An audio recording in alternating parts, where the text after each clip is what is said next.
Battlegrounds is in a terrible shape, with bugs and forgettable metas as Season 6 comes to an end later on today. Why is the potion overhaul taking so long? We're going to find out about that. It's a new week, so new codes will be revealed later. More than likely. And great news on champ refreshes, but does this spell bad news in other areas, with 7 stars mentioned and depreciation continues? Hello everybody, welcome back to the MCN, the Wednesday edition. We've got tons to go over in this show. So for all your Marvel Contest of Champions related information, keep up to date with everything, especially when it comes to this pesky side quest, hit the like button, but mainly subscribe with post notifications on, all that helps. Follow on social media because we'll be posting stuff and get involved with some of the topics that we're going to be discussing. Now we're going to kick off the show with this particular topic. What's happening with the potions overhaul? Let's face it, when you go into game, you're kind of looking at situations, you're like, right, 1,500 health, 4,000 health, 8,000 health on a potion isn't cutting it in a game where you got champions that have, well, close to 50,000 health pool points. Yes, that ain't good, is it? Because that's going to cost a lot, it's going to take a lot. So, what do Kabam plan to do about it? Also, the question of accessibility is going to become a factor. The cost of these particular health potions that, will come in, the availability of them. And as things depreciate in game, a topic that we're going to be discussing, I think, in a further video, there's going to be so much to cover with that. Whether or not there's indeed a better kind of value of providing. Because you look at health pools of certain champions, like 4 stars, they've got a certain health pool, 3 stars, 5 stars, 6 stars, and obviously 7 stars. Kabam have got to find a good balance to give out a good health potion to kind of like help out. And there's so many problems, especially for what we've seen in Alliance Quest and Alliance Wars, and why we haven't seen something in the last couple of years. We should have seen something with the release of 6 stars. And these health potions improved and increased. But obviously, let's just go on to what Kabam are going to be saying against this. Their response to all of this and this thread, which you can check out in the link in the description. Let's please not start spreading rumors. First, we have not decided what change the potions would look like. We never said the words percentage based. Okay, well that's I'm sorry. Though that is a possibility. Let's not set expectations of our own, because that only leads to disappointment when those expectations are not met. Rebalancing what is arguably one of the largest areas of the game is not easy, and it takes time. Potions touch so much of the game, and we need to spend time to analyze data and explore options. So Kabam are saying don't theory craft, and it would be good to see like that we had percentage. Percentage would be kind of like would be a cool thing, but I don't think that's in Kabam's remit. And I think if they had to do that, it would mean that there would be less potions purchased. And let's face it, Kabam nowadays don't want you to get that leg up or kind of get a forward advantage with having more revives that you farm for free and potions you could farm for free as well. That would have better than the unit spend ones, because Kabam want you to spend all your units. Don't you hoard them. Don't you hoard them, free-to-play players, for things that matter, like deals that are going to be helping your account elevate. Don't you think about that. Not for a second. Now on to our second story, and today is the day. I don't know if anybody's going to get that reference. You'd have to be watching a UK advert, which is Dormio. It surpassed the source. In any case, moving on. Don't know, I have to explain that reference. But Sinister Vaults. Sinister Vaults, as you know, week 2 drops today. There's going to be some objectives. We're going to get a code. The community is going to go ape scat and going to be putting on different places. This is the code. Okay. We'll go through to Zone 3. That's how it's going to work. As easy as that. This is really important as well, because Kat is putting together just some amazing work, some amazing infographics. And if you watched yesterday's video, which we focused on a theory of if you save your sinister keys, which is something I'm doing at the moment, and then looking towards the end-ish of the month, whenever, and getting all the information. For those that do lower difficulties and the lower paths, I mean, we've got things like threat levels. I mean, threat level 5, we've got information on threat level 4, threat level 3. So Kat is doing some amazing work, and link is in the description to Kat's Twitter. And look, you know, if we can get, as Kat says, like all the information, then we can get some decent stuff to you guys to make decisions of going, okay, so if you want to do, I don't know, threat level 3 or whatever, and do a path to just get the sinister shards, then look, that's available to you, right? It's a case that you can pick and choose your rewards if you save and hoard your sinister keys. So make sure to get involved and interact with Kat Murdoch on Twitter and various other locations. I'm sure she'll have links to certain things to like help out, you know, put what was on the respective paths, and also put together information when it comes to the code. As much as a lot of people don't like this particular like side quest, let's just say the community is great in coming together with these particular bits of information. So give yourself a pat on the back, because you did good. Now, onto the State of Battlegrounds. Now, here's the thing. It's a bit of a difficult time for me to find available time. Funny enough, as soon as I finish the MCN, I've got to frantically grind out as much as Battlegrounds as possible before it ends. I just haven't been able to find the time. We've been having to do like so much work to get a new house. The first house didn't work out. We've now got to move on to a second and even have a third option available. So I haven't had any spare time. A lot of it's just been making a video and then focusing on getting a new house, because we have a time frame and we've got to be out of this one. So it's all manic, and we didn't really bank on it, but life moves in mysterious ways. To the point, Richard. Yes, I will do that. Battlegrounds is broken as hell, as the title says, and I do agree. Look, I've been playing Battlegrounds a little bit when I've had time. I think I had like a couple of hours on Sunday to play, and then the thing is, I've just been let down a lot by bugs and rubbish like this. You can see it's like the instant death bug. I think we were talking about this particular bug back in season, when was it? Season 4, like 2 seasons ago, and this being an issue. And it's embarrassing. It's embarrassing to go.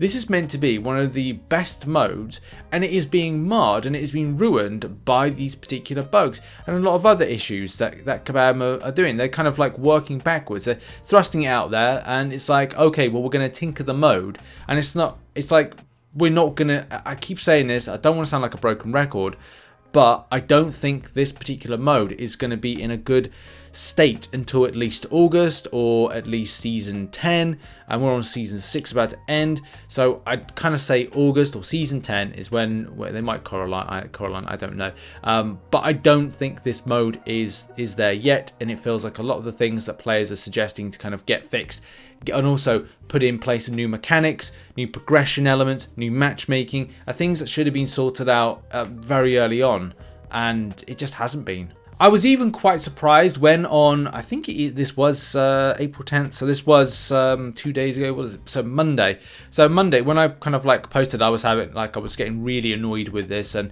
I retweeted Philip's kind of video proof of this happening, this bug, which, by the way, and still a problem, we're not refunded elder marks for these particular bugs and all the bugs and the problems that go on with Battlegrounds. We're not refunded victory shields. We're not refunded energy. We're not, obviously we can't get refunded time. Obviously, again, I keep saying this, but there's the same problem.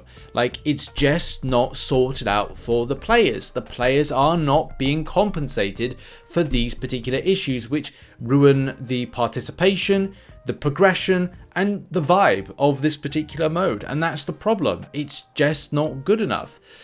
And yeah, the surprising thing was when I retweeted this, a lot of people felt, I personally thought, oh no, this is going to be coming across like I'm just moaning about Battlegrounds. But then it's surprising the amount of people that again are seeing the same problems and are getting annoyed with the state of Battlegrounds.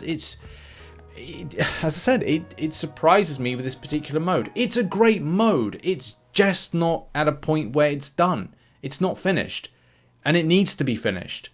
So yeah, the State of Battlegrounds is not as good as I was hoping it would be. And the thing is, there's only some certain amount of times you can like use the word hope. And I would say with Kabam, and as I said last season, and as I reiterate this season, maybe take 2 weeks off season, fix all the bugs, spend a little bit more time dealing with the problems, and then put it back on again.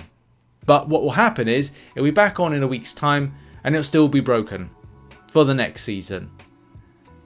I honestly love to say the word, like, I really hope that they get it sorted. So yeah, I guess I do, but it's like, how much can I just keep saying that and kind of like each season going, we're back to the same bug again. But fingers crossed. I actually, funny enough, I said exactly the same rhetoric in Alliance War seasons back between season, what was it, 10 and 20. Every time, I hope that Kabam get it sorted. They did get it sorted, but it took nearly 30 seasons to get Alliance Wars in a state that was just going somewhere. So, hey, I'll see you in season 20 of Battlegrounds when everything's sorted out. Now we move on to a bit of good news, and that good news is all about champion refreshes. There is a bit of bad news with this, which we'll go on in a minute. The first bit of good news is that the reduction in times of refresh. This all comes part of depreciation around the contest, which will be something that you'll see continuing on. I'm going to do a full video devoted into the topic of depreciation in game. I'll kind of explain that topic a bit more for those who don't really understand it. But look, you can see the refresh timers here for those that have 3 stars, 4 stars, 5 stars, 6 stars within doing incursions, and your refresh timer is now down from 20 hours, 44 hours, 92 hours, 140 hours respectively. So it basically means that you'll be able to access certain champions at starage levels more frequently. Not in the same way that you were able to last month with that 5-minute refresh, which I really wish Kabam would have kind of left in. But, you know, sadly you can't have everything when it comes to Kabam, and take small W's wherever possible. At least to say like 92 hours down from 140 hours for 6 stars. Like, what's that? That's, yeah, that's, I mean, that's good. That's 48 hours. So that's, yeah, that's 2 days. That's 2 days. Wow, that's okay. That's good. That's better than it was before.